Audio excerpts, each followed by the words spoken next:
तो फटाफट बताओ घरों में प्रवाहित होने वाली विद्युत धारा का जो मात्रा मान है वो क्या है आपका।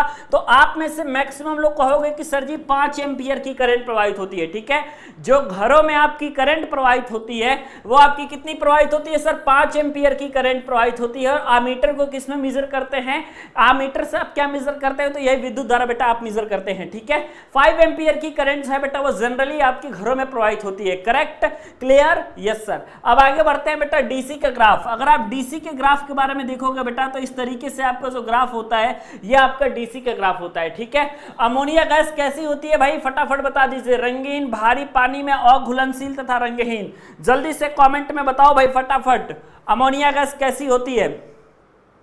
फिजिक्स केमिस्ट्री बेटा साथ साथ चलेगा, फिजिक्स केमिस्ट्री साथ साथ चलेगा, क्योंकि physics plus chemistry is equal to आपका साइंस हो जाएगा। ठीक है, तो फिजिक्स को भी ले लो आप लोग और केमिस्ट्री को ले लो, तब जाकर के यहाँ पे आपका कंप्लीट बनेगा साइंस। और इसका वेटेज बेटा बिहार में भी ज्यादा है और यूपी में भी ज्यादा है, तो इसकी महत्ता को आप समझो कि अमोनिया गैस बेटा कैसी होती है, रंगीन होती है। अब आप सल्फर डाइऑक्साइड के प्रयोग के बारे में बता दोगे हमें फटाफट कि इसका प्रयोग कहाँ होता है। ऑप्शन ए दूध के शुद्धिकरण में, ऑप्शन बी पेट्रोल शुद्धिकरण में, ऑप्शन सी हवा का शुद्धिकरण में, ऑप्शन डी इनमें से कोई नहीं। और अगला क्वेश्चन बेटा जो मैं बताने आपको जा रहा हूं वो आपका है पॉलिटेक्निक में बहुत ज्यादा बार पूछा गया, और सीधे तौर पे क्वेश्चंस को बेटा आप नोट करिए और बताइए कि विद्युत बल्ब का तंतु बना होता है। ठीक है, आपको बताना है कि विद्युत बल्ब का तंतु, ठीक है, विद्युत बल्ब का तंतु बना होता है। ठीक है, विद्युत बल्ब का तंतु बना होता है बेटा, आपको बताना है कि विद्युत बल्ब का तंतु किस चीज से बना होता है। ठीक है, ए ऑप्शन आपके पास है बेटा कि विद्युत बल्ब का तंतु बेटा आपका आयरन से बना होता है। बी ऑप्शन आपके पास ये निकल के आता है कि विद्युत बल्ब का जो तंतु है बेटा आपका नाइक्रोम से बना होता है। सी वाला ऑप्शन आपके पास ये निकल के आता है कि विद्युत बल्ब का जो तंतु है वो टंगस्टन से बना होता है। और डी वाला ऑप्शन आपके पास निकल के आता है कि जो विद्युत बल्ब का तंतु है बेटा वो कॉपर से बना होता है। अब आप हमें जवाब दोगे कि विद्युत बल्ब का बेटा तंतु किस चीज से बना होता है। जल्दी से फटाफट बताओ कि तंतु भाई किस चीज से बना होगा। 100% सही आंसर आना चाहिए। और सल्फर डाइऑक्साइड के बारे में भी आपको जानकारी होनी चाहिए। ठीक है, तो सल्फर डाइऑक्साइड जो है बेटा आपका होता है SO2, जिसको आप सल्फर डाइऑक्साइड गैस कहते हो। तो इसका नाम भी याद होना चाहिए और आपको इसका फॉर्मूला भी याद होना चाहिए। ठीक है, SO2 के बारे में एक छोटी सी पहचान आप लोग नोट ये करते हो कि SO2 से आप में से मैक्सिमम लोगों का सवाल आता है कि सर SO2 से आपका कैसा क्वेश्चन आता है। तो SO2 यानी सल्फर डाइऑक्साइड से बेटा जो क्वेश्चन आता है वो ये होता है कि सक्रिय वायु प्रदूषक। ठीक है, सक्रिय वायु प्रदूषक आपका होता है, मतलब कि एक्टिव रूप से ये क्या करेगा बेटा आपका, तो एक्टिव रूप से जो है ये एयर को पॉल्यूशन करने का काम करेगा। ठीक है, एक्टिव एयर पॉल्यूटेंट आपके पास निकल के आ जाएगा जो कि आपका सल्फर डाइऑक्साइड होगा। ठीक है, तो सल्फर डाइऑक्साइड आपका कैसा हो जाएगा, एक्टिव एयर पॉल्यूटेंट आपका हो जाएगा। ओके, अब आगे आपके पास जो आता है ये आता है सल्फर डाइऑक्साइड का प्रयोग कहां होता है। तो जब कहां होता है बेटा पूछ दिया, तो इसका मतलब है कि ये पेट्रोल के शुद्धिकरण में इसका यूज किया जाता है। ठीक है, तो पेट्रोल के शुद्धिकरण में आपका यूज हो जाएगा। आगे आपके पास जो आ रहा है कि विद्युत बल्ब का तंतु किस चीज से बना होता है, तो टंगस्टन पे आप लोग जो है ये टिक मार दोगे। ठीक है, टंगस्टन पे टिक मार दोगे। किस पे टिक मारोगे बेटा, टंगस्टन पे टिक मारोगे। 100% आप सभी का टंगस्टन पे ही आपको बेटा टिक मारना है। ठीक है, समझ में आ गया। आगे बढ़ते हैं नेक्स्ट क्वेश्चन। नेक्स्ट क्वेश्चन बेटा आपके सामने निकल के आता है, ये पांडे जी टेक्निकल का ऐप है। इस ऐप को तो आप लोग जानते हो और फटाफट जो है ऐप जो है आप लोग इंस्टॉल कर लेना। निम्नलिखित में से कौन सा सबसे कम क्षारीय है, पोटेशियम है, कैल्शियम है, बेरिलियम है या मैग्नीशियम है। ठीक है, अब अगला क्वेश्चन जो है बेटा मैं आप सभी को देता हूं कि घरेलू बल्ब मतलब घरेलू सप्लाई में, मतलब जो आपके घरों की वायरिंग होती है, ठीक है, जिसको आप घरेलू परिपथ कहते हो, तो आपको बताना है कि घरेलू विद्युत परिपथ में, ठीक है, घरेलू विद्युत परिपथ में पंखा लगा होता है, पंखा लगा होता है। ठीक है, घरेलू विद्युत परिपथ में आपका पंखा कहाँ लगा होता है। ए ऑप्शन है आपका कि मिश्रित क्रम में आपका लगा होता है। ठीक है, मिश्रित क्रम में आपके पास। बी आपके पास बेटा ऑप्शन निकल के आ जाएगा कि ये पंखा जो है हमारा ये सरजी समांतर क्रम में लगा होता है। ऑप्शन सी बेटा आपके पास निकल के आ जाएगा कि श्रेणी क्रम में लगा होता है। और ऑप्शन डी आपके पास बेटा निकल के क्या आ जाएगा कि जो पंखा लगा होता है वो किससे लगा होता है, तो पंखा जो है हमारा मेन लोड से लगा होता है, मेन लोड से कनेक्ट होता है। अब आप लोग बताओ इसका राइट आंसर क्या होगा, जल्दी से भाई कमेंट में फास्ट आंसर आना चाहिए, है ना, एकदम रुकना नहीं चाहिए बेटा आंसर, ठीक है, एकदम बेटा रुकना नहीं चाहिए। अगर रुक जाएगा तो आप समझ लेना कि आप सभी की वाट लगा करके रख दिया जाएगा, है ना, क्योंकि काफी ज्यादा दिनों से क्लास चल रही है, तो कम से कम आप सभी के आंसर्स जो हैं वो पक्के वाले आने चाहिए कि 100% सही आंसर्स बेटा आप लोग दे रहे हो, है ना। आप में से बेरिलियम मैक्सिमम लोग इसका आंसर दे रहे हैं, मैक्सिमम लोग कैल्शियम दे रहे हैं, ठीक है। कैल्शियम वाले लोगों का सर्वथा गलत है, याद रख लीजिएगा। मैग्नीशियम से एक क्वेश्चन आता है कि मैग्नीशियम जो है आपका ऑक्सीजन के साथ रिएक्ट करता है, जलता है, तो MgO मैग्नीशियम ऑक्साइड बनाता है। चैप्टर नंबर 1 अगर आप केमिकल रिएक्शन वाला चैप्टर जब मैं कराऊंगा, तो जब केमिकल रिएक्शन वाला चैप्टर कराऊंगा तो आप सभी को जो है ये चीज जरूर ध्यान देना है कि उसमें जो है ये चीज बेटा आपके पास निकल के आएगी। और घरेलू विद्युत परिपथ में जो पंखा लगा होता है समांतर क्रम में लगा होता है, ठीक है। एक चीज याद रख लेना कि घरेलू विद्युत परिपथ में चाहे कुछ भी लगा हो, आपका पंखा लगा हो या बिजली का बल्ब लगा हो या एनीथिंग एल्स, ठीक है, जो भी चीजें लगी होंगी वो सारी की सारी आपके बेटा कहां लगी होंगी, समांतर क्रम में ही लगी होंगी। एल्युमिनियम का विकर्ण संबंध किससे होता है, फटाफट बता दीजिएगा, ठीक है, एल्युमिनियम का आप विकर्ण संबंध बता दीजिए। और इसके अलावा जो है आप सभी जो है कुछ अच्छे क्वेश्चंस भी बताइए फटाफट, जो कि मैं आप सभी के लिए छांट के लाया हुआ हूं, तो आपको मैं एक एक करके पूछूंगा और आपसे बताना है, ठीक है। चलिए फटाफट जो है जल्दी से बताइएगा। क्वेश्चंस आपके पास है कि बैटरी से प्रवाहित होती है, ठीक है, बैटरी से प्रवाहित होती है, आपको बताना है कि बैटरी जो होता है इससे कौन सी धारा आपकी प्रवाहित होती है, ठीक है। आपके पास ऑप्शन कौन कौन सा है, ध्यान से देख लीजिएगा। आपके पास ऑप्शन है AC, आपके पास ऑप्शन है DC, आपके पास ऑप्शन है AC भी होता है प्लस में DC भी होता है, और ऑप्शन नंबर D है आपके पास बेटा इनमें से कोई नहीं, ठीक है। तो आपके पास सेल से भी क्वेश्चंस आएंगे, बैटरी से भी क्वेश्चंस आएंगे, और आप सभी को सारी चीजें बतानी भी है, ठीक है। तो जल्दी से बता दीजिए कमेंट सेक्शन में फटाफट। और एक और चीज हमें बता दीजिएगा कि सेल क्या करता है, आपको फटाफट मालूम होना चाहिए सेल का कार्य है, ठीक है। इसके लिए मैं ऑप्शंस नहीं दूंगा, लेकिन आप सभी को पॉलिटेक्निक का ये इंपॉर्टेंट क्वेश्चन है कि सेल किस प्रकार की ऊर्जा को किस प्रकार की ऊर्जा में चेंज करता है, ये चीज पूछा गया था पॉलिटेक्निक में, तो आप सभी को ये चीज मालूम भी होना चाहिए, ठीक है। और मुझे उम्मीद है मालूम है आप सभी को, आप में से मैक्सिमम लोग जानते भी हैं, है ना, ऐसा नहीं है कि नहीं जानते, जानते हैं आप लोग।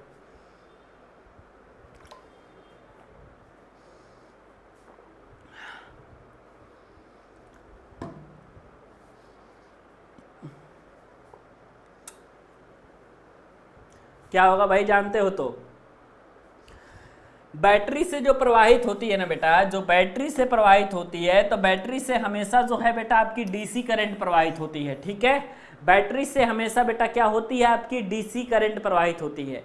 प्लस सेल का कार्य क्या होता है आपका, तो रासायनिक ऊर्जा को, ठीक है, यानी केमिकल एनर्जी जो होती है आपकी, जो आपकी रासायनिक ऊर्जा होती है, रासायनिक ऊर्जा को किसमें कन्वर्ट करने का काम करता है बेटा ये, तो रासायनिक ऊर्जा को सीधे ये आपका कन्वर्ट करता है विद्युत ऊर्जा में, ठीक है। तो रासायनिक ऊर्जा को विद्युत ऊर्जा में कन्वर्ट करने का काम करता है। अगले क्वेश्चन पे बढ़ते हैं और फटाफट बताइएगा, दो क्वेश्चन इससे रिलेटेड बताऊंगा जो कि पॉलिटेक्निक में 100% आपसे पूछा गया है, ठीक है। पहली चीज क्या पूछी गई है बेटा आपसे, पहली चीज ये पूछी गई है कि भारत में, ठीक है, भारत में क्या होता है, भारत में एसी की आवृत्ति होती है, ठीक है।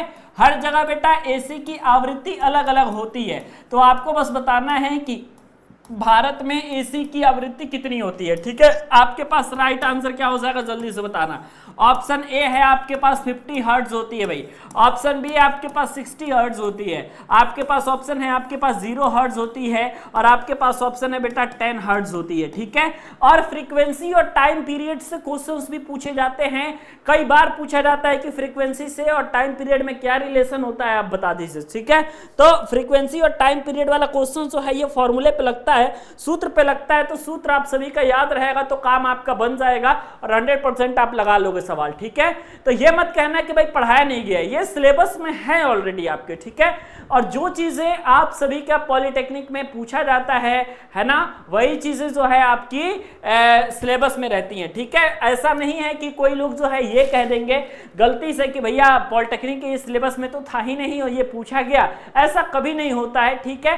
कभी कभी ऐसा होता है कि इंटरमीडिएट की चीजें लोग ज्यादा पूछ देते हैं, लेकिन मैक्सिमम तौर पे यही देखा गया है कि वही चीज पूछी जाएगी जो पॉलिटेक्निक के बेटा सिलेबस में होगी, ठीक है। आवृत्ति के बारे में अगर बेटा आपसे जब भी पूछा जाएगा और इंडिया में आवृत्ति के बारे में अगर आपसे पूछा जाएगा तो फ्रीक्वेंसी हमेशा जो होती है इंडिया में वो कितनी होती है आपकी 50 हर्ट्ज होती है, ठीक है। इंडिया में आपकी आवृत्ति कितनी होती है बेटा, तो 50 हर्ट्ज आवृत्ति आपकी होती है। और आवृत्ति और आवर्तकाल में आप सभी का संबंध भी आपसे पूछा जाता है कि आवृत्ति इज इक्वल टू क्या होता है, तो आवृत्ति इज इक्वल टू 1/, आवर्तकाल होता है। आप सभी को मालूम होना चाहिए कि आवृत्ति इज इक्वल टू बेटा 1/, आवर्तकाल होता है, ठीक है। यानी कि अगर आप बात करोगे तो f is equal to 1/t होता है, या फिर आप कह सकते हो कि t is equal to 1/f होता है, ठीक है। तो आपके पास ये हो गया। अब फ्रीक्वेंसी की यूनिट पूछी जाती है, जल्दी से बताओ फटाफट कि फ्रीक्वेंसी की यूनिट क्या होती है और ह्यूमन मानव कितने रेंज तक सुन सकता है, साथ साथ ये भी बता देना है ना, क्योंकि दोनों चीज इंपॉर्टेंट है, तो दोनों चीज आप लोगों को बताना है। पहली चीज ये है बेटा कि फ्रीक्वेंसी, ठीक है, पहली चीज ये है आपके पास कि फ्रीक्वेंसी का मात्रक है, ठीक है। पहला चीज ये है आपके पास क्वेश्चन में कि फ्रीक्वेंसी का मात्रक है।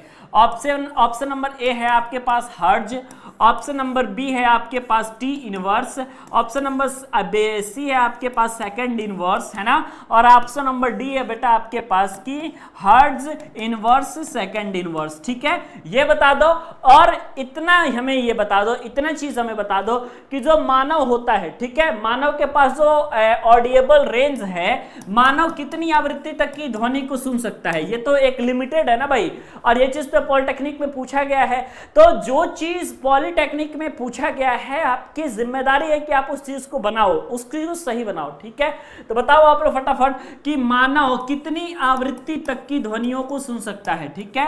मानव जो है बेटा आपकी कितनी आवृत्ति तक की ध्वनि, मानव कितनी आवृत्ति तक की ध्वनि को सुन सकता है, आपको फटाफट बेटा कमेंट सेक्शन में बताना है कि मानव कितनी आवृत्ति तक के ध्वनि को सुन सकता है, उसके पास क्या रेंज होती है मानव के पास, फटाफट कमेंट पे बता दो, एक लाइन में बता दो। उसके लिए आप जो है ये वेट मत करो ऑप्शंस का, है ना। हर चीज देखो, ऑप्शंस क्या होता है बेटा, एक्चुअली एक तरीके का बैसाखी होता है, ठीक है।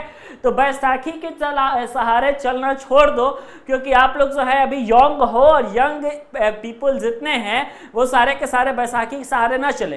कोशिश करें कि फटाफट जो है आंसर रगड़ के रख दें। हम क्वेश्चन से लिखते देरी ना हुई कि आप सभी का जो है आंसर आ जाए, इस लेवल की तैयारी होनी चाहिए। फ्रीक्वेंसी का जो मात्रक होता है वो हर्ट्ज होता है, ठीक है। पहला क्वेश्चन आपने यहां से क्लियर कर लिया। F is equal to 1/t, physics frequency और टाइम पीरियड में ये रिलेशन होता है। दूसरी चीज आपने ये तैयार कर लिया। और मानव जो है कितनी आवृत्ति तक की ध्वनि को सुन सकता है, तो 20 हर्ट्ज से लेकर के और 20 किलो हर्ट्ज यानी कि 20,000 हर्ट्ज तक की ध्वनि को बेटा सुन सकता है। ये ऑडिएबल रेंज होता है। इससे कम की ध्वनि को कुत्ते बिल्ली सुन सकते हैं और उससे अधिक की फ्रीक्वेंसी की भी ध्वनियों को सुन सकते हैं। इसीलिए बेटा मैं आप सभी से कहता हूं कि कभी भूकंप आता है या फिर कोई भी प्राकृतिक आपदा आने वाली रहती है तो मनुष्यों से पहले बहुत सारे जीव जंतुओं को मालूम चल जाता है। क्यों? क्योंकि भाई मनुष्य तभी तो सुन सकता है जब इस फ्रीक्वेंसी की कोई वेव्स आएंगे, इसके बाद तो वो सुन नहीं सकता और ना ही उसके पहले सुन सकता है। तो ये चीज आपको जरूर ध्यान से बेटा याद करनी है, ठीक है। इसलिए जो है कम से कम आप लोग जो है बेहतरीन तरीके से चीजों को समझिए, ठीक है। ओके, अब आपको बस बताना है फटाफट कि डायनेमो क्या क्रिएट करता है, ठीक है। डायनेमो, ठीक है, नाम आपने सुना होगा।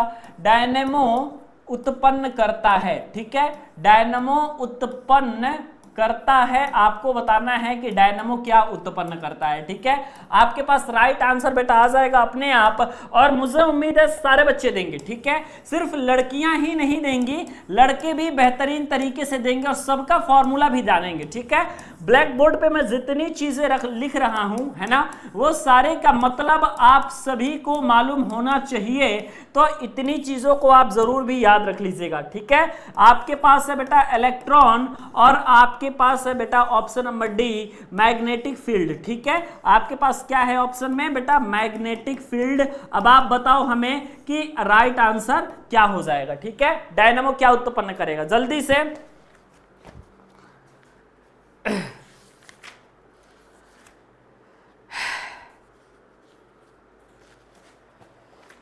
राइट आंसर बताओ भाई, क्यों नहीं बता रहे हो?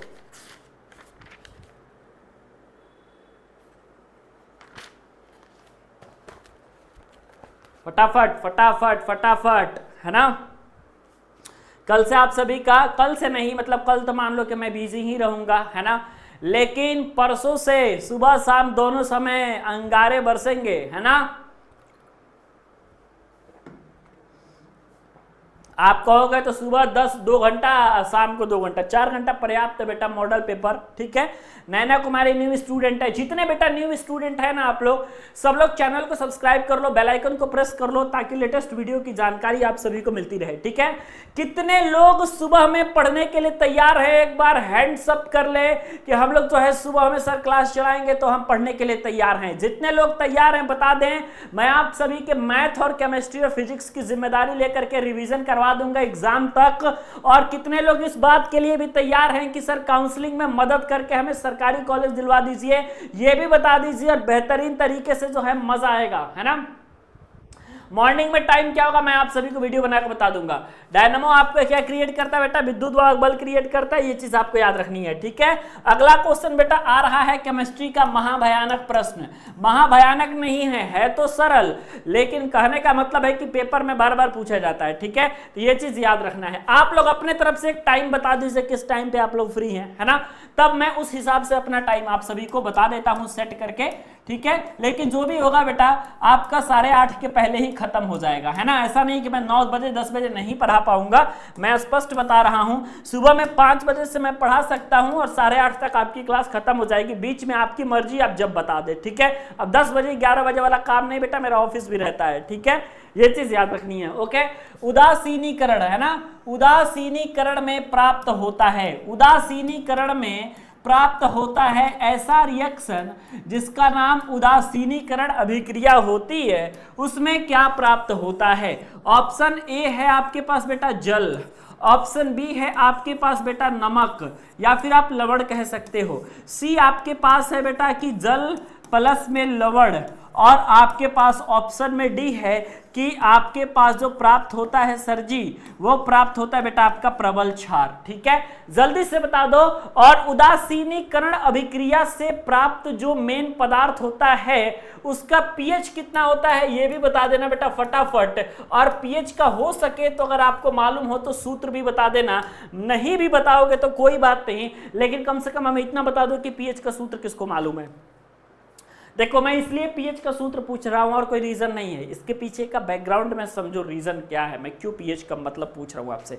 पीएच का मतलब बेटा मैं इसलिए पूछ रहा हूं आप सभी से बिकॉज आप समझो कि जो पीएच होता है ना, ये पहले आपका यूपी बोर्ड के सिलेबस में क्या था कि नहीं था, पहले बेटा यूपी बोर्ड के सिलेबस में था, लेकिन अब जो है आपका यूपी बोर्ड के सिलेबस से पीएच का न्यूमेरिकल हटा दिया गया है।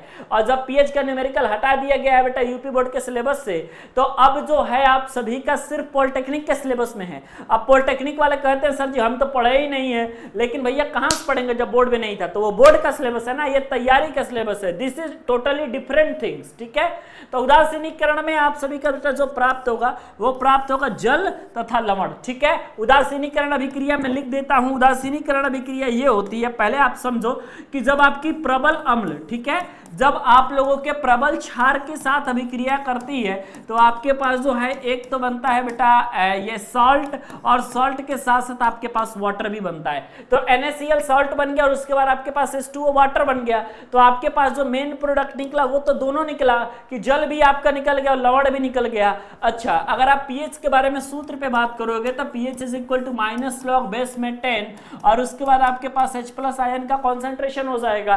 तो pH is equal to minus log base 10 H+ ion concentration, इसी पे आपका सारा का सारा pH का सूत्र लगेगा।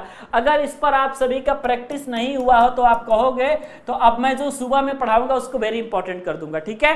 अब आपकी मर्जी, आप देखते हैं कि सुबह में आते हो कि नहीं, सब आपके ऊपर डिपेंड है बेटा, है ना। अगर आप पढ़ने आओगे तो मैं पढ़ाऊंगा, लेकिन अगर आप नहीं आओगे पढ़ने तो मैं बिना मतलब का पढ़ाऊंगा भी नहीं, ये भी याद रख लेना आप लोग, ठीक है। ओके, ये मैं इसलिए कह रहा हूं यार क्योंकि मेरा भी पेपर है ना। तो मैं सोच रहा हूं कि मैं अपना तैयारी कर लूंगा, लेकिन अगर आप लोग अपना तैयारी करना चाहते हैं मेरे माध्यम से तो आपको सुबह क्लास में आना पड़ेगा, ठीक है। लिटमस पेपर अम्लीय विलयन में निम्न से कौन सा रंग देता है? लिटमस, है ना। लिटमस का रंग बताओ, लिटमस का अम्लीय माध्यम में रंग बताओ, और आप लोग क्षारीय माध्यम में भी रंग बता देना, और लिटमस प्राप्त कैसे होता है ये भी बता देना, है ना। 3-4 चीज आप सभी को, एक में 3-4 चीज, एक स्लाइड में 3 चीज बताएंगे, कोई ना कोई पॉलिटेक्निक में लड़ जाएगा, एकदम लिख के रख लो, लड़ जाएगा, है ना। तो आपके पास अगला क्वेश्चन क्या है? लिटमस का अम्लीय माध्यम में रंग है। लिटमस का बेटा अम्लीय माध्यम में रंग है ना। लिटमस का अम्लीय माध्यम में रंग कैसा हो जाएगा बेटा आपका? तो लिटमस का अम्लीय माध्यम में रंग बता दो भाई फटाफट। नीला, पीला, लाल, हरा। ऑप्शन ए है बेटा आपके पास नीला, है ना। आपके पास ऑप्शन बी है लाल, आपके पास ऑप्शन सी है बेटा हरा, और आपके पास ऑप्शन नंबर डी निकाल के आ रहा है, वो निकल के आ रहा है बेटा पीला। और आप फटाफट जो है ये रंग बता दो बेटा फटाफट, ठीक है। अम्लीय माध्यम में रंग बताना है और 100% सबका सही आंसर आना चाहिए, ठीक है। और इसके साथ ही साथ लिटमस प्राप्त किससे होता है, तो आपको ये बताना है प्राप्त होता है ना। लिटमस प्राप्त किससे होता है ये भी बता देना है आपको राइट आंसर के तौर पे। प्लस में आपको एक और चीज बता देना है, लिटमस प्राप्त कैसे होता है ये तो बताना ही है, ये चीज बता देना है बेटा आप सभी को कि लिटमस जो है आपका क्षारीय माध्यम में क्या रंग देता है, अम्लीय माध्यम में क्या रंग देता है। एक सूचक आपका जरूर आएगा, ठीक है। चाहे वो नॉर्मली ऑल्फैक्टरी इंडिकेटर ही क्यों ना पूछ ले, ये क्यों ना पूछ ले कि सूचक क्या होते हैं, लेकिन इतना तो याद रख लेना, एक तो आपसे पूछेगा ही भाई, है ना। एक आपका 100% पूछेगा, ठीक है। एक बार सब लोग लाइक करके वीडियो को 100+ लाइक पहुंचा दो फटाफट। पहले 100+ लाइक पहुंचा दो, 6-7 लाइक बाकी होगा, ऐसे यू दबाओगे बटन हो जाएगा, ठीक है। लिटमस जो होता है बेटा अम्लीय माध्यम में रंग की बात करें तो अम्लीय माध्यम में बेटा आपका लाल रंग होता है, ठीक है। अम्लीय माध्यम में क्या करता है लिटमस कि नीले लिटमस पेपर को लाल कर देता है, और लाल लिटमस पेपर रहेगा तो लाल ही रहेगा, ठीक है। तो नीले लिटमस पेपर को बेटा लाल कर देता है, तो जो फाइनल प्रोडक्ट पे हमको कलर मिलेगा उसी को हम ऑप्शंस के तौर पे लिखेंगे। तो अम्लीय माध्यम में जो है नीले को कर देता है बेटा लाल, तो अम्लीय माध्यम में आप कलर डाल देंगे लाल। और मान लो आपसे बेटा पूछ लिया क्षारीय माध्यम में, तो क्षारीय माध्यम में जो ये क्या करता है लाल लिटमस पेपर को कर देता है नीला। तो एकदम जो लास्ट वाला रहता है वो आपको याद रखना होता है, और लास्ट वाला है लाल, लाल को ये कर देता बेटा नीला, तो आप लोग यहाँ पे लाल को नीला आप लोग याद रखोगे, ठीक है। अब सवाल ये आता है बेटा कि लिटमस प्राप्त किससे होता है ना। क्वेश्चंस में तो ये भी पूछ दिया जाता है, तो लिटमस लाइकेन से प्राप्त होता है। लो यहाँ पे लाइन लग चुकी है बेटा, ठीक है। तो यहाँ ध्यान से देखना है कि लिटमस जो प्राप्त होता है बेटा आपका वो लाइकेन से प्राप्त होता है। तो ये चीज भी याद रखनी है कि लिटमस को प्राप्त कराने वाला क्या है बेटा लाइकेन है, 100% याद रखना है। वेरी गुड, वेरी गुड, मजा आ गया भाई, है ना। निम्नलिखित में से कौन सा अम्ल तथा क्षार दोनों की तरह व्यवहार करता है? अच्छा आगे भाई देख लेता हूं कितने लोग बना पाते हैं भाई, है ना। काफी टफ सवाल आपके सामने आ रहा है, लेकिन अगर ये सवाल टफ है तो मैं ये जानता हूं कि आप भी बेहतरीन हो, है ना। तो आप अपने परिचय दीजिए और सही उत्तर दीजिए भाई, है ना, जल्दी, कि निम्नलिखित में से कौन सा अम्ल तथा क्षार दोनों की तरह व्यवहार करता है, ठीक है। तो यहां पे देखो कि अम्ल तथा क्षार, ठीक है, अम्ल तथा क्षार दोनों की भांति व्यवहार करता है ना, दोनों की भांति, अम्ल तथा क्षार दोनों की भांति क्या करता है बेटा, व्यवहार करता है। तो अम्ल तथा क्षार दोनों की भांति व्यवहार करता है, ऐसा कौन सा प्रोडक्ट है? ऑप्शन लिखते ही बेटा आपकी आंखें चमक जानी चाहिए, सिफा, है ना, सिफा बानो, आपकी आंखें जो है सीधे चमकनी चाहिए ऑप्शंस पे, और आपको बताना है कि क्या HCl आपका दोनों की तरह काम करता है, क्या आपका H2SO4 बेटा दोनों की तरह काम करता है, या फिर आपका H2O दोनों की तरफ काम करता है, या फिर आपके पास जो राइट आंसर निकल के आ रहा है NH4+, क्या ये दोनों की तरह काम करता है? जल्दी से बता दो। और इनमें बता दो अम्लराज किसे कहा जाता है, ठीक है, अम्लराज किसको कहा जाता है, जल्दी से बताओ, जल्दी से बताओ भाई, अम्लराज, है ना, अम्लराज क्या होते हैं भैया, अम्लराज, है ना, अम्लराज होते हैं। अम्लराज कौन होते हैं, किसका नाम आपका अम्लराज है, फटाफट बता दीजिए। मेरा नाम सिर्फ राज है ना, अम्लराज नहीं है। मेरे को मत बता दीजिए सर जी आप ही के नाम अम्लराज है ना, अरे ऐसा नहीं है यार, है ना। जल्दी से कमेंट में फास्ट आंसर दो यार, एकदम ये स्लो स्लो जो है बैसाखी सहारे क्यों चलते हो, है, भयंकर तरीके से आंसर दो, ऐसे काम थोड़ी चलेगा आप सभी का, है, तगड़े तरीके से आंसर्स बेटा आनी चाहिए आप सभी की। वीडियो को लाइक शेयर करते रहना चाहिए, है ना। और मैं आपको बता दूं सुबह शाम दोनों समय अब तो मैं लाइव पढ़ाने को कह रहा हूं, अब तो कोई टेंशन ही नहीं है भैया, ठीक है। H2SO4 को आप लोग जो है ये क्या कह रहे हो, H2SO4 को जो है आप कह रहे हो क्या, Amalraj. It means that H2SO4 is your बेटा सल्फ्यूरिक एसिड, और जो आपकी सल्फ्यूरिक एसिड होती है उसी को कह रहे हो कि सर जी यही हमारा अम्लराज होता है। क्लियर, क्लियर है सर, ठीक है। नेक्स्ट क्वेश्चंस पे आएंगे और फटाफट आप हमें बताओगे कि अम्ल तथा क्षार की भांति दोनों बिहेव करता है आपका H2O, ठीक है। ऑप्शंस में बेटा आपका H2O आया था, ठीक है। अच्छा आगे बढ़ते हैं बेटा, ये पांडे जी टेक्निकल का ऐप है, इस पे मैं गेस्ट पेपर का सॉल्यूशन 5 तारीख से पहले अपलोड कर दूंगा, ठीक है।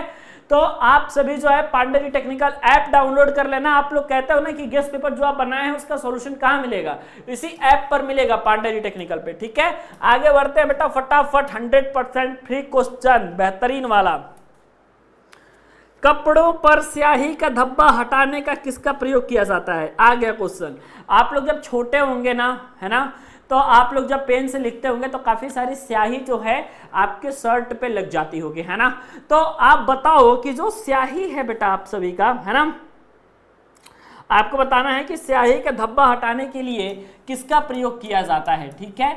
स्याही का जो धब्बा है जो ब्लू कलर का लग जाता है तो वो है आपका स्याही का धब्बा। तो स्याही का धब्बा हटाने के लिए, ठीक है, स्याही का धब्बा हटाने के लिए आपको बताना है कि प्रयोग किया जाता है, ठीक है। स्याही का धब्बा हटाने के लिए बेटा प्रयोग किया जाता है, किसका प्रयोग किया जाता है बेटा स्याही का धब्बा हटाने के लिए? कमेंट सेक्शन में हमें बता दो तो जरा मैं जान जाऊं कि स्याही का धब्बा हटाने के लिए आप किसका प्रयोग करोगे, जल्दी से। Formic acid, nitric acid, oxalic acid या अम्लराज, है ना। फार्मिक एसिड, है ना, बी ऑप्शन है नाइट्रिक एसिड, सी ऑप्शन है आपका बेटा ऑक्जेलिक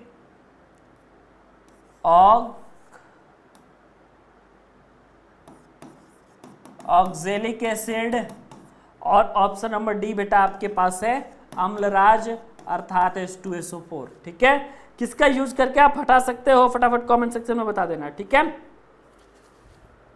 अरे भैया सर धब्बा हटाना है ना, आपको मालूम है कि आपका ये सारे के सारे एसिड, ये तो नाइट्रिक एसिड काफी खतरनाक होता है। अगर मैं स्ट्रॉन्ग एसिड की कैटेगरी में पूछता हूं तो स्ट्रॉन्ग एसिड की कैटेगरी में आप लोग जो है 3 ही एसिड का जनरली तौर पे नाम लेते हो, ठीक है। एक आप ये कहते हो कि सर HCl जो होता है हमारा ये आपका कौन सा होता है, HCl जो होता है हमारा ये आप कहते हो कि sir this is our strong acid, है ना। इसके साथ ही साथ बेटा अगर आपके पास नाम आ जाता है H2SO4 का, ये भी कहते हो कि this is the strong acid. अगर आपके पास HNO3 आ जाता है ये भी कहते हो स्ट्रॉन्ग एसिड। तो जो स्ट्रॉन्ग एसिड होगा जाहिर सी बात है उसका तो काम जो है हमारा ये स्याही हटाने का होगा नहीं, तो ये नहीं होगा, ये नहीं होगा बच्चा, ये और ये। तो oxalic acid is the right answer, option number C. तो सी वाले ऑप्शंस पे जितने लोग हैं फटाफट कमेंट सेक्शन में बता दें, है ना।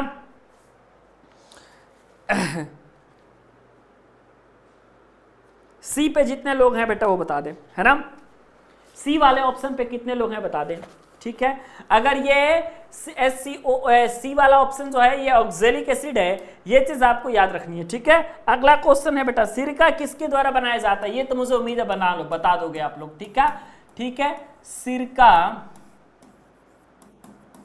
सिरका किसके द्वारा बनाया जाता है, ठीक है। सिरका किसके द्वारा बनाया जाता है, ओके। आपके पास ऑप्शंस है, फटाफट बता दो कि सिरका किसके द्वारा बनाया जाता है, ठीक है। ऑप्शन क्या है, वैलेरिक अम्ल, एथेनोइक अम्ल, वैलेरिक अम्ल, ठीक है। ऑप्शन पहले ध्यान से देखना, नहीं तो कंफ्यूज हो जाओगे, ठीक है। आपके पास ऑप्शन है वैलेरिक अम्ल का बेटा, ठीक है। आपके पास है बेटा बी ऑप्शन जो है आपका, ये है आपका मेथेनोइक अम्ल, ठीक है। बी ऑप्शन जो है आपका बेटा ये है आपके पास मेथेनोइक अम्ल। सी ऑप्शन पे आओगे आप तो सी ऑप्शन बेटा है ये है आपका एथेनोइक अम्ल, है ना। और अगर आप डी ऑप्शन पे आओगे तो डी ऑप्शन आपके पास है बेटा H2SO4। सिरका किससे बनाया जाएगा, बहुत इंपॉर्टेंट कंपाउंड है, और ऐसे दो इंपॉर्टेंट कंपाउंड है जो कि हमेशा से आपके पॉलिटेक्निक प्रवेश परीक्षा में पूछे जा रहे हैं, और आपका और किस में पूछा जाता है, बोर्ड में, ठीक है। 4 तारीख से उम्मीद है कि चलाऊंगा मैं मैथ या साइंस, आप जो भी बोल देगा वो चला दूंगा। अगर आपका मैथ का डिमांड होगा ना, मैथ ही पढ़ा दूंगा, मैथ ही चला दूंगा, उसमें कोई बात नहीं है। साइंस का होगा तो साइंस ही चला दूंगा, लेकिन आप लोग जो है थोड़ा सा आप इतना समझ लो कि सुबह में ही चलाएंगे, है ना। एक क्लास सुबह में चला दूंगा, एक क्लास आपका शाम को चला दूंगा, ओके, ठीक है ना। अब तो कोई दिक्कत नहीं है ना, एक क्लास सुबह में बेटा पढ़ा दूंगा और एक क्लास शाम को पढ़ा दूंगा, आपको टेंशन लेने की जरूरत नहीं है, ठीक है। अब देखो आप लोग जो है 2 तरीके के कंपाउंड पढ़ते हो सबसे ज्यादा, ठीक है। और पॉलिटेक्निक में भी सबसे ज्यादा आपके पास जो है 2 ही तरीके के कंपाउंड आपसे पूछे जाते हैं। पहला जो है आपसे ये पूछा जाता है CH3COOH के बारे में। CH3COOH कहने का मतलब है बेटा कि आपसे जो है मैक्सिमम पूछा जाएगा एथेनोइक एसिड के बारे में, या फिर आपके पास जो है एक और आपसे कंपाउंड आपके पास होता है, वो होता है C2H5OH, और आपके पास इसका नाम होता है बेटा एथेनॉल, ठीक है। तो या तो एथेनोइक एसिड पूछा जाएगा आपसे, या तो एथेनॉल पूछा जाएगा, इससे ज्यादा बेटा आपसे कुछ पूछा नहीं जाएगा, ठीक है, ओके। अब ध्यान से देखा, सिरका किसके द्वारा बनाया जाता है बेटा, तो एथेनोइक अम्ल आपका राइट आंसर हो जाएगा। सिरका जो बनाया जाता है बेटा वो एथेनोइक अम्ल के द्वारा बनाया जाता है, ठीक है। और कोई दिक्कत और कोई परेशानी है तो बता दो आप लोग। यार मैं बताऊंगा, आपको कोई टेंशन लेने की जरूरत नहीं है ना। हाइड्रोनियम आयन का सूत्र क्या होता है आप बताओ, ठीक है। एडमिट कार्ड आएगा, आप सभी का आ चुका है। काउंसलिंग कैसे होगा, पेपर में क्या क्या लेकर जाना है, क्या क्या छोड़ना है, कम नंबर पर सिलेक्शन कैसे होगा, लड़कियों के लिए कौन सी अच्छी कॉलेज और कहां आपको कम नंबर पर मिल जाएगा, जो लड़के हैं उनको कौन सा ऐसा कॉलेज में काउंसलिंग कराने के लिए बोला जाए कि उनको मिल जाए, हॉस्टल कहाँ अवेलेबल होगा, खर्चा क्या लगेगा, सब कुछ बताऊंगा आपको बेटा, टेंशन लेने की जरूरत नहीं है ना। तो आप जो है ये मत समझ लेना कि आप सभी का जो है सर नहीं बताएंगे, है ना, सब कुछ बताएंगे, आपको टेंशन लेने की जरूरत नहीं है, ठीक है। हाइड्रोनियम आयन का सूत्र बता दो फिलहाल आप लोग। हाइड्रोनियम आयन, है ना, हाइड्रोनियम आयन का सूत्र है बेटा, आप लोग फटाफट जो है हाइड्रोनियम आयन का सूत्र बता दो, ठीक है। जल्दी से कमेंट सेक्शन में आपको हाइड्रोनियम आयन का बेटा सूत्र बताना है, ठीक है। आपके पास ऑप्शन क्या है, H+ है पहला ऑप्शन। बी ऑप्शन क्या है बेटा आपके पास, H2O पॉजिटिव है। आपके पास सी ऑप्शन क्या है कि H3O पॉजिटिव है। आपके पास ऑप्शन नंबर 2 क्या है, H2O2 है। हाइड्रोजन पेरोक्साइड का सूत्र H2O2 होता है, कभी पूछ दिया जाएगा तो बता देना, ठीक है। हाइड्रोनियम आयन का सूत्र बताओ भाई, ठीक है। और वाटर का सूत्र, हाइड्रोनियम आयन का सूत्र, क्लोरोफॉर्म का सूत्र, वॉशिंग सोडा का सूत्र, फिटकरी का सूत्र, ब्लीचिंग पाउडर का सूत्र, बेकिंग पाउडर का सूत्र, सब सूत्र याद होना चाहिए आप सभी का, ठीक है। क्योंकि 2 सवाल सूत्र से आएंगे। कितने सवाल, 2 सवाल।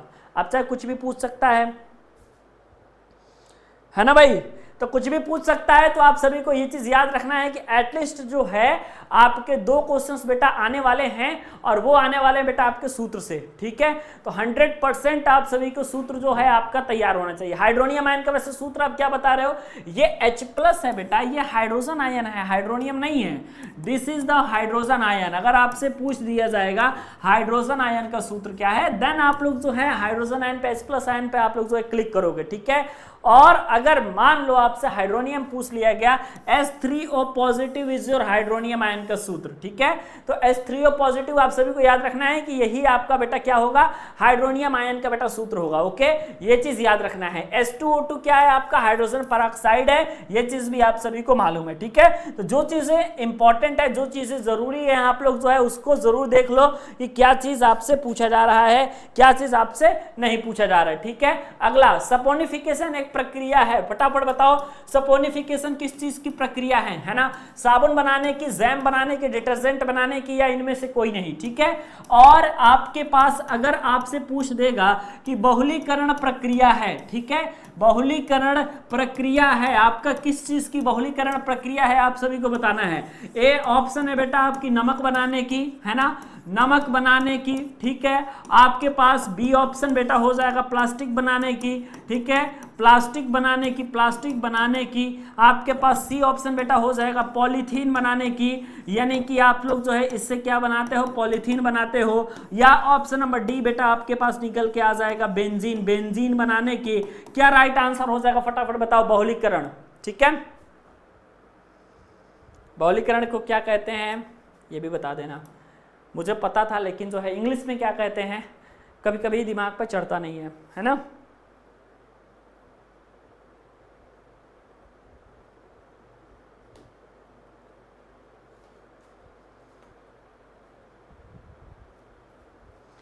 जल्दी से फटाफट आंसर दीजिए भाई, चैनल को सब्सक्राइब करके बेल आइकन प्रेस कर दीजिए। आपके पास से नोटिफिकेशन वगैरह आता है कि नहीं है, नोटिफिकेशन वगैरह आता है कि नहीं आपके पास मोबाइल में। आपने बेल आइकन प्रेस किया होगा ना तब जाकर के नोटिफिकेशन आएगा, और नहीं किया होगा तो नहीं आएगा। तो बेटा आप लोग जो है नोटिफिकेशन ऑन कर लो, है ना, बेल आइकन प्रेस कर लो, तो फिर जो है आप सभी को पता चलेगा, है ना, ठीक है। और लड़ाई झगड़ा बिल्कुल भी कोई नहीं करेगा बेटा, नहीं तो अगर देख लूंगा किसी को लड़ाई झगड़ा करते हुए बहुत पिटाई करूंगा, ठीक है। Okay okay okay. आज क्लास लेट से स्टार्ट हुई थी क्योंकि आज हमें जो है कुछ सामान लेने के लिए बाहर जाना था, तो कुछ सामान लेने के लिए बेटा बाहर जाना था। तो अब आप ही बताओ यार कि कैसे काम हो पाएगा, ठीक है। लेकिन अब जो है बहुत जल्दी सारी चीजें क्लियर हो जाएंगी और आपकी टाइम पे अभी भी अब थोड़ा सा लेट हो गया 10 मिनट, लेकिन क्या हो गया, क्लास तो चल रही है ना यार, है ना। जितना पढ़ाना है बेटा मैं उतना पढ़ा दूंगा, आपको कोई टेंशन लेने की जरूरत नहीं है, ठीक है।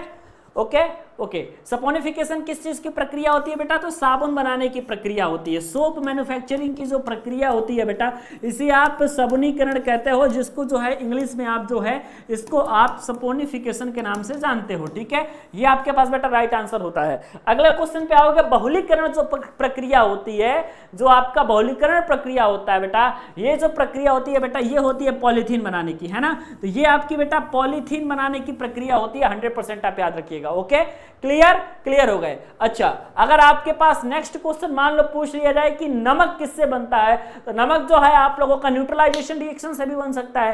भाई नमक बनाने के लिए आपके पास जो है न्यूट्रलाइजेशन रिएक्शन जरूरी है कि नहीं, तो बिल्कुल सर जरूरी है। तो नमक बनाने के लिए न्यूट्रलाइजेशन जरूरी है, हो जाएगा आपके पास। अगला क्वेश्चन है आपका, अमोनिया को पानी में घोलने पर कौन सा यौगिक बनेगा, NH2OH, NH4OH, NH4O2 या इनमें से कोई नहीं, ठीक है।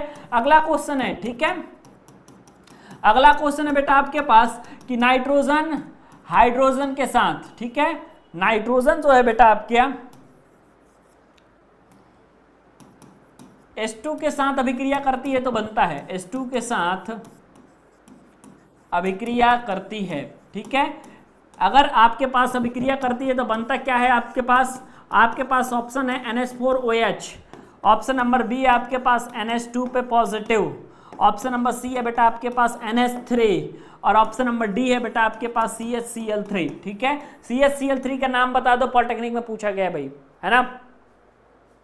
पॉलिटेक्निक के नाम पे तो बता दो आप लोग नाम, बेइज्जती करवा देते हो पॉलिटेक्निक का भी। जल्दी से फटाफट राइट आंसर, ठीक है। जल्दी से जल्दी बता दो भाई, एकदम। मैथ का क्लास कब से चलेगा प्रतिभा? मैं कोशिश करूंगा 3 से 4 दिन के अंदर, 3 दिन के अंदर आप मैक्सिमम मान लो, 4 दिन मत ही मानो, 3 दिन के अंदर जो है आप सभी की क्लासेस हम सुबह शाम कर देंगे। और जब आपका सुबह शाम क्लास कर देंगे तो उसमें मैथ भी पढ़ा दूंगा, उसमें साइंस भी पढ़ा दूंगा, उसमें सब कुछ पढ़ा दूंगा, आपको टेंशन लेने की जरूरत नहीं है, ठीक है? ओके ओके जी। तो आपके पास हो जाएगा अमोनिया को पानी में घोलने पर कौन सा यौगिक बनेगा? NH4OH बनेगा आपका बेटा, अमोनियम हाइड्रोक्साइड बनेगा, ठीक है?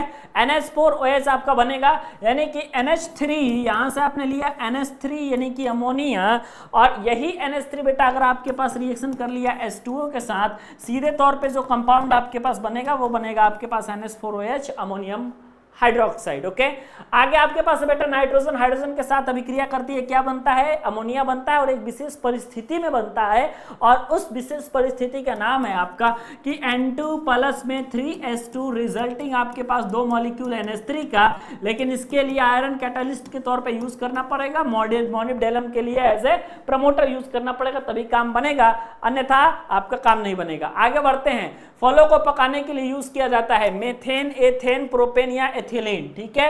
एक क्वेश्चन और बता दीजिए बेटा आप लोग, ठीक है? मार्स गैस कहते हैं, मार्स गैस कहते हैं, मार्स गैस किसको कहते हैं? जाहिर सी बात है जो गैस सबसे ज्यादा मार्स पर पाई जाती होगी, तो मार्स गैस कौन सी होती है? जल्दी से कमेंट सेक्शन में आप हमें बता दीजिए, ठीक है? ऑप्शन नंबर ए है मार्स गैस का C2H6, बी ऑप्शन है बेटा आपके पास CH4, ऑप्शन नंबर सी है बेटा आपके पास नेचुरल गैस, ठीक है? यानी कि जो नेचुरल गैस होता है उसी को हम मार्स गैस भी कहते हैं। आपके पास ऑप्शन नंबर डी है बेटा CO2, CO2 आपके पास राइट आंसर होगा कि क्या होगा? फटाफट बताओ जल्दी से, जल्दी से बता दीजिए भाई, यार बहुत सारा काम है यार, हैं? 2 दिन के अंदर आप सभी की क्लासेस सुबह शाम भी होने वाली हैं, तो सुबह शाम मेहनत करने के लिए भाई, है ना, आप सभी के पास क्वेश्चंस भी आज प्रिपेयर करने हैं, ठीक है? तो ये चीज याद रख लीजिएगा। ओके, समझ में आ रहा है आप सभी को कि नहीं?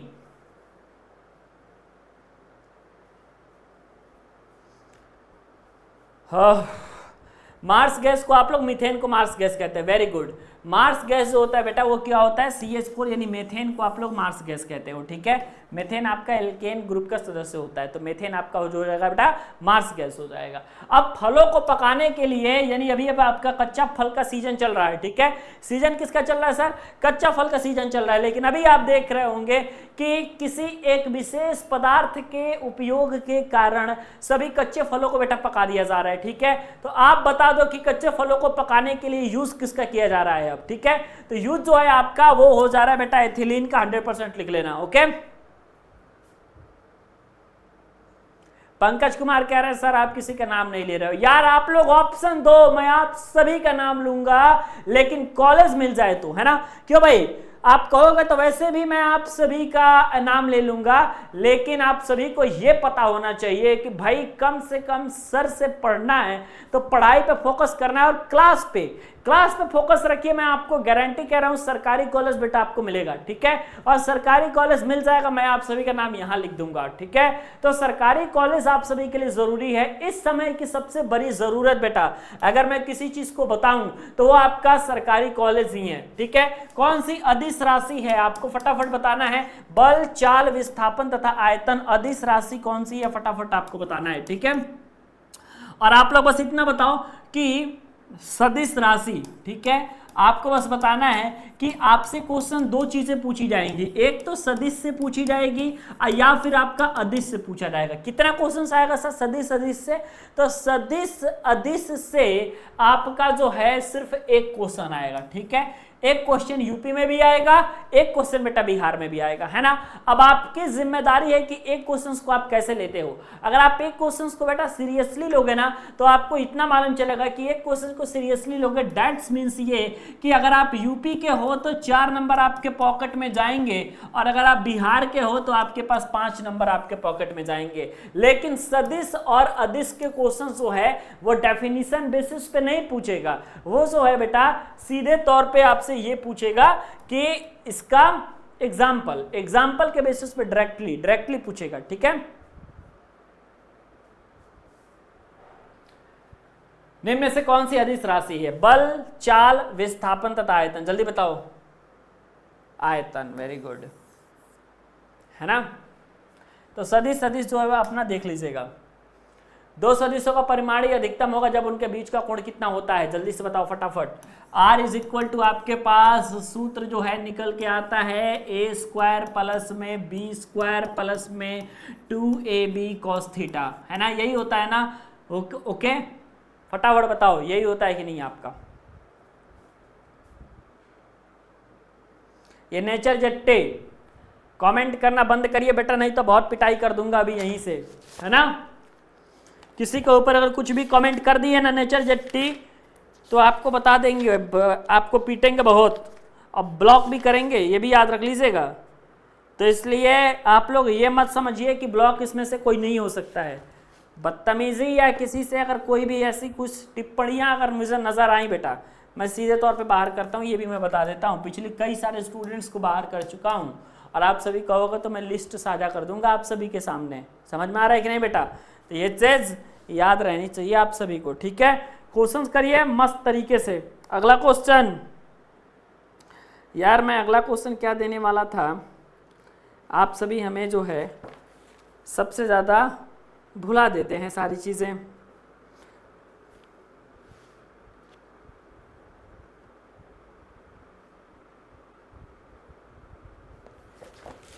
भाई क्वेश्चन जो हमें कराने होते हैं ना, वो क्या करवाने होते हैं, सोच समझ के करवाने होते हैं, ताकि जो है वो क्वेश्चंस आपका पॉलिटेक्निक प्रवेश परीक्षा में पूछ लिया जाए, ठीक है। ये चीज़ आप सभी से मैं कहता हूँ, ठीक है।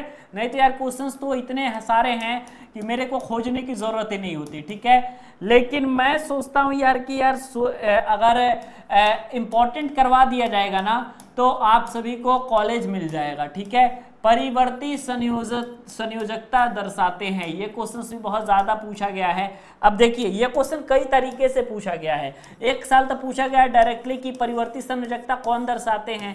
अगले साल जो है 4 एग्जाम्पल देकर के पूछा गया और ये पूछा गया कि इनमें से कौन परिवर्ती संयोजकता दर्शाता है। तो अलग अलग समय का अलग अलग क्वेश्चन रहा है, ठीक है। लेकिन क्वेश्चन तो 100% आएगा बेटा। परिवर्ती संयोजकता कौन दर्शाता है आपको बताना है। क्या जितने धात्विक तत्व हैं, क्या बेटा जितने धात्विक तत्व हैं सारे के सारे परिवर्ती संयोजकता दर्शाते हैं, या फिर बेटा जो आपके पास संक्रमण तत्व हैं वो सारे के सारे परिवर्ती संयोजकता दर्शाते हैं, या फिर आपके पास जो अधात्विक तत्व हैं वो आपके परिवर्ती संयोजकता दर्शाते हैं, या फिर नेक्स्ट आपके पास जो सामान्य तत्व हैं, है ना, मतलब जो आपके सामान्य जनरल जितने एलिमेंट है सारे के सारे परिवर्ती संयोजकता दर्शाते हैं। परिवर्ती संयोजकता का मतलब आप लोग समझ रहे हो, मतलब कि बैलेंसी उसकी वेरी करेगी, ठीक है। बैलेंसी उसकी बेटा वेरी करेगी। और मैं बताऊं कि वैलेंसी वेरी करने का मतलब है कहीं कहीं आयरन मान लो कि 2 पॉजिटिव लिखा जाता है तो कहीं कहीं आयरन आपका 3 पॉजिटिव भी होता है। ये है आपकी संयोजकताओं में बदलाव, ठीक है। तो कौन कौन करता है फटाफट कमेंट सेक्शन में बताओ भाई। डी ब्लॉक का एलिमेंट ऐसा है क्या भाई? डी ब्लॉक का एलिमेंट जल्दी कमेंट में बताओ भाई फटाफट। 150 लाइक हो चुका है भाई, कम से कम 200 लाइक कर दो फटाफट। जितने लोग नहीं किए हैं अभी तक, मैं नहीं कह रहा था लाइक करने के लिए, अभी नजर पड़ा तो कम से कम 200 तो होना चाहिए, है ना। 200 लाइक कर दो आप फटाफट। परिवर्ती संयोजकता कौन दर्शाता है साहब? परिवर्ती संयोजकता है सारे के सारे संक्रमण तत्व के एलिमेंट दर्शाते हैं। ट्रांजिशन एलिमेंट जितने होते हैं बेटा वो सारे के सारे आपके क्या होते हैं? संयोजकता दर्शाते हैं। कौन सी वाली संयोजकता दर्शाते हैं? तो परिवर्ती संयोजकता दर्शाते हैं, ठीक है। तो ये संक्रमण तत्व, ओके, समझ में आ गया? हाँ जी सर, ठीक है। तो चलो भाई देखो मैं आपको बताता हूँ, आज मैं ज़्यादा नहीं पढ़ाऊंगा, बहुत ज़्यादा काम है ना। लेकिन कल से जो है आपकी क्लासेस इसी टाइम पे आपकी चलेगी 8:30 बजे से, ठीक है। 8:30 बजे से ही चलेगी, प्रतिदिन क्लासेस इसी टाइम पे चलेगी और आप सभी ज़रूर आइएगा, ठीक है। सब कोई आइएगा। और 5 बजे के पहले बेटा मैं आप सभी को बता दूं, 5 तारीख से पहले पूरा पेपर जितना मैं मॉडल पेपर बनाऊंगा या फिर जिसका पीडीएफ है फ्री वाले में भी अपलोड हो जाएगा, पेड वाले में भी बेटा अपलोड हो जाएगा। ठीक है, सभी से रिक्वेस्ट है कि इस पांडेरी टेक्निकल एप्लीकेशन को जरूर डाउनलोड कर लीजिएगा। काउंसलिंग संबंधी जितना हेल्प होगा बेटा इस पांडेरी टेक्निकल ऐप पर फ्री में किया जाएगा। तो कम से कम सारे के सारे स्टूडेंट्स अपना पांडेरी टेक्निकल का ऐप जरूर डाउनलोड कर लीजिएगा। ओके, मिलते हैं कल के सेशन में, और हो सकता है तब परसों समय सुबह शाम दोनों समय पढ़ाऊंगा, और सुबह शाम दोनों समय पढ़ना चाहते हैं तो बता दीजिएगा। Okay, bye bye.